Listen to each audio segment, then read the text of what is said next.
आज के मुख्य समाचार।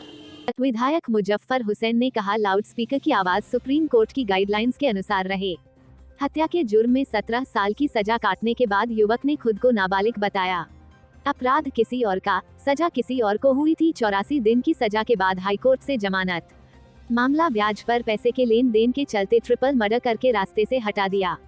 मुंबई, महाराष्ट्र में जहां एक और मस्जिदों के लाउडस्पीकर के जवाब में लाउडस्पीकर पर हनुमान चालीसा के पाठ की बात चल रही है, वहीं मुंबई के पड़ोसी क्षेत्र मीरा रोड में पूर्व कांग्रेस विधायक मुजफ्फर हुसैन ने अपने क्षेत्र की मस्जिद में लाउडस्पीकर की आवाज सुप्रीम कोर्ट की गाइडलाइंस के अनुकूल रखने का इंतजाम कर एक मिसाल पेश की है। महाराष्ट्र कांग्रेस के कार्यकारी अध्यक्ष रह चुके मुजफ्फर हुसैन का कहना है कि वायस पॉल्यूशन इंडेक्स को लेकर सुप्रीम कोर्ट ने जो गाइडलाइंस जारी की है, उनका पालन किया जाना चाहिए। उन्होंने अपने क्षेत्र की जामा मस्जिद अल शम्स में ऐसी ही व्यवस्था की है, जहां लगे लाउडस्पीकर की आवाज 75 डेसिबल पॉइंट्स के अधिक नहीं हो पाती।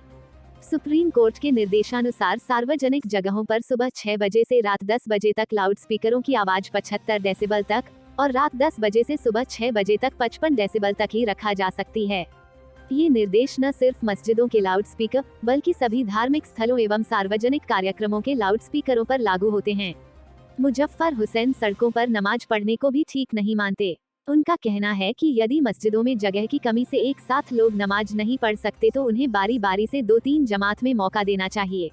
इस सुझाव पर खुद भी अमल करते हुए हुसैन ने मीरा रोड की जामा मस्जिद अल शम्स में शुक्रवार की नमाज 2 चरणों में शुरू भी करवा दी है।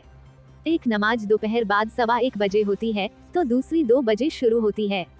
इस मस्जिद में ईद के दिन लोग 3 जमातों में नमाज पढ़ सकेंगे। मुजफ्फर सड़कों पर नमाज पढ़ने को इसलिए भी अनुचित मानते हैं क्योंकि रास्ते गंदे होते हैं। वहां लोग अखबार बिछाकर नमाज पढ़ने लगते हैं। अखबारों में कई तरह की तस्वीरें होती हैं, जबकि इस्लाम में बुतपरस्ती जायज नहीं है। दिल्ली, हत्या के एक मामले में सुप्रीम कोर्ट ने एक दोषी युवक को राहत दी है।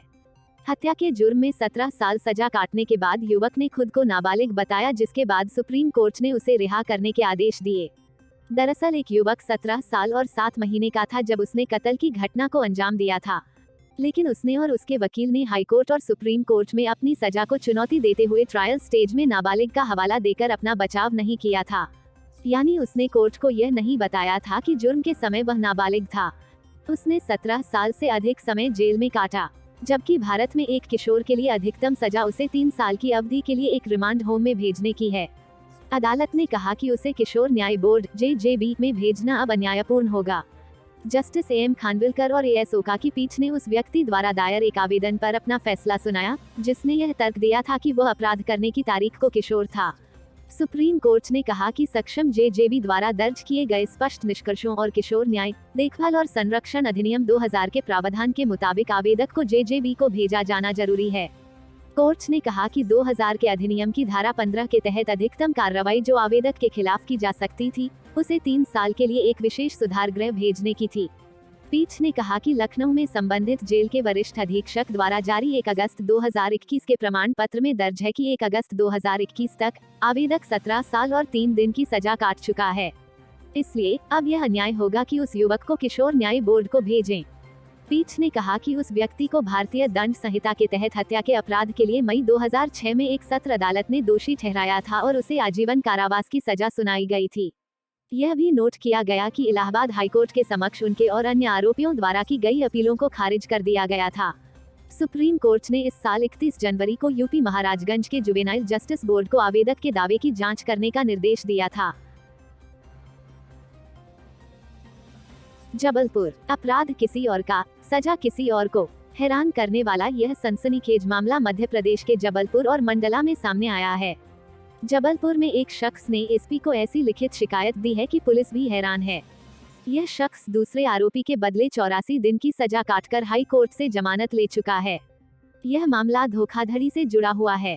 इसमें कोर्ट ने 3 लोगों को सजा सुनाई थी, लेकिन जेल भेज दिया 3 बेगुनाहों को। अब इस मामले पर हड़कंप मचा हुआ है। सिहोरा निवासी शिकायतकर्ता कोमल प्रसाद पांडेय ने बताया कि वो किसी दूसरे की सजा काटकर जमानत पर आया है। उसने बताया कि ठेकेदार अमित खम्परिया और उसके अन्य पार्टनर ने सितंबर 2011 में मंडला जिले के कान्हा किसली से कुछ दूर वन विभाग के टोल नाके का ठेका लिया। यहाँ पर्यटकों से अधिक रुपया वसूल कर माकर से राशि मिटाकर सही राशि भर दी जाती थी। इस मामले में शिकायत खटिया थाना में की गई। इसके बाद पुलिस ने 8 सितंबर 2011 को धोखाधड़ी सहित अन्य धाराओं के तहत प्रकरण दर्ज किया था। पुलिस ने इसमें अमित खम्परिया, उसके पिता अनिरुद्ध सिंह चतुर्वेदी, मौसा रामजी द्विवेदी, रिश्तेदार दशरथ प्रसाद तिवारी, रजजन, उमेश पांड्या, अमित पांडे, श्रीकांत शुक्ला, शनि ठाकुर, अजय वाल्मीकि को आरोपी बनाया। पुलिस ने आरोपियों को गिरफ्तार कर लिया था, जिसमें सभी जमानत पर बाहर हो गए। यह केस 10 साल तक मंडला जिले की नैनपुर कोर्ट में चला। 22 सितंबर को कोर्ट ने फैसला सुनाया और आरोपियों को 5-5 साल की सजा व जुर्माना लगाया गया। 22 सितंबर 2021 में तृतीय अपर सत्र न्यायाधीश डी आर अहिरवार की कोर्ट में अनिरुद्ध प्रसाद सिंह चतुर्वेदी उम्र 70 वर्ष निवासी टिकुरी उमरिया, रामजी द्विवेदी 66 वर्ष निवासी सोनवारी मेहर सतना व दशरथ प्रसाद तिवारी 60 वर्ष निवासी टिकुरी उमरिया ही पेश हुए। अभियुक्तों में उमेश पांडे की मौत हो चुकी है, जबकि 6 अन्य फरार थे। इस बीच अमित खम्परिया ने तीनों आरोपियों अनिरुद्ध प्रसाद सिंह चतुर्वेदी, रामजी द्विवेदी 66 और दशरथ प्रसाद तिवारी को बचाने के लिए दस्तावेजों में जबरदस्त हेरफेर की और साजिश रचकर इनकी जगह दूसरे लोगों को जेल में पेश कर दिया। उधर पुलिस ने भी किसी आरोपी के दस्तावेज नहीं जांचे। सभी को 84 दिन तक जेल में रहना पड़ा, फिर हाईकोर्ट से जमानत मिली। जमानत मिलने के बाद सजायाफ्ता कोमल प्रसाद पांड्या ने एसपी जबलपुर से मुलाकात कर हकीकत बताई। उज्जैन में पिछले दिनों हुए मां, बेटा और पोते ट्रिपल मर्डर केस की मिस्ट्री पुलिस ने सुलझा ली है। मामला ब्याज पर पैसे के लेन देन का था। कर्ज न लौटाना पड़े इसलिए आरोपियों ने बाप बेटी की हत्या की थी। मां ने विरोध किया तो मां को भी रास्ते से हटा दिया। 2 आरोपियों को गिरफ्तार कर लिया गया है। उज्जैन जिले के 2 थाना क्षेत्रों में 12 अप्रैल को एक ही परिवार के 3 सदस्यों मां, बेटे और पोते की लाश मिलने से सनसनी मच गई थी। बाप बेटे की लाश घर से दूर नदी किनारे एक गड्ढे में मिली थी, जबकि दादी की लाश घर में बिस्तर की पेटी में बंद थी। पुलिस ने एफएसएल और फिंगरप्रिंट एक्सपर्ट की मदद से 3 दिन में ही गुत्थी सुलझा ली। मृतक राजेश और बेटा पार्थ ब्लैंक चेक लेकर ब्याज पर व्यापारियों को पैसा उधार देते थे। पुलिस ने जब उनसे जुड़े लोगों से पूछताछ की तो पता चला कि एक व्यक्ति जो पहले सब्जी का ठेला लगाता था और अब ऑटो चलाता है, वह घटनास्थल पर दिखाई दिया था। पुलिस ने छानबीन की तो घटनास्थल से छोटे वाहन के टायर के निशान मिले। संदेह होने पर आरोपी के घर की तलाशी ली गई तो आरोपी घर पर नहीं मिला। बताया गया कि वो 4 दिन पहले परिवार सहित घर खाली कर इंदौर चला गया है। उसके फोन भी बंद थे। इससे पुलिस का शक गहरा गया। मुखबिर से सूचना मिली कि आरोपी सागर जिले में छुपा हुआ है। पुलिस वहां पहुंच गई। हिरासत में लेकर पूछताछ की गई तो उसने मामले का खुलासा कर दिया। 2 अप्रैल को गुरावदा में एक चौकीदार ने रिपोर्ट दर्ज करवाई कि गांव में चंबल नदी किनारे देवनारायण मंदिर के पास खाई में 2 अज्ञात व्यक्तियों के शव पड़े हैं। दोनों की गर्दन पर धारदार हथियार से वार के निशान हैं। शवों को गड्ढे में फेंककर कपड़े और कांटों से ढांक दिया गया है। मौके पर पहुंची पुलिस को घटनास्थल पर 3 पहिया वाहन के टायर के निशान मिले। फरियादी चौकीदार की रिपोर्ट पर पुलिस ने धारा 302 व अन्य में प्रकरण पंजीबद्ध कर मामले को विवेचना में लिया। मृतकों की पहचान उनके पास बरामद मोबाइल फोन के आधार पर राजेश और उनके बेटे पार्थ के तौर पर की गई, जो हरिनगर में रहते थे। पुलिस जब उनके घर पहुंची तो घर पर ताला पड़ा था और अंदर से दुर्गंध आ रही थी। बिस्तर वाली पेटी खोली तो उसमें से राजेश की 75 वर्षीय बुजुर्ग मां की लाश मिली।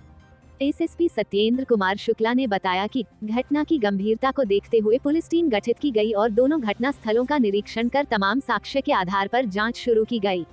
मृतक राजेश और उसका बेटा पार्थ छोटे व्यापारी और ठेला लगाने वालों को ब्याज पर पैसे देते थे, बदले में ब्लैंक चेक ले लेते थे। आरोपी ने पूछताछ में बताया कि उसने मृतक राजेश से 20,000 रुपए लिए थे और उसके एवज में ब्लैंक चेक दिया था। उधारी चुकाने के लिए राजेश रोज दबाव बना रहा था। एक अन्य व्यापारी मित्र पर भी मृतक का करीब चौथा ख का कर्ज बकाया था। ब्याज न चुकाना पड़े इसलिए आरोपियों ने राजेश और उसके बेटे पार्थ को पैसे देने के लालच में धोखे से बुलाया और ऑटो में ले जाकर हत्या कर दी। उसके बाद दोनों आरोपी अपने अपने ब्लैंक चेक लेने मृतक के घर में जबरन घुस गए। घर पर मौजूद राजेश की बुजुर्ग मां ने जब इसका विरोध किया तो आरोपियों ने उन्हें भी मार डाला और शव पलंग में बंद कर उसमें ताला लगा दिया। Bureau report, Mumbai.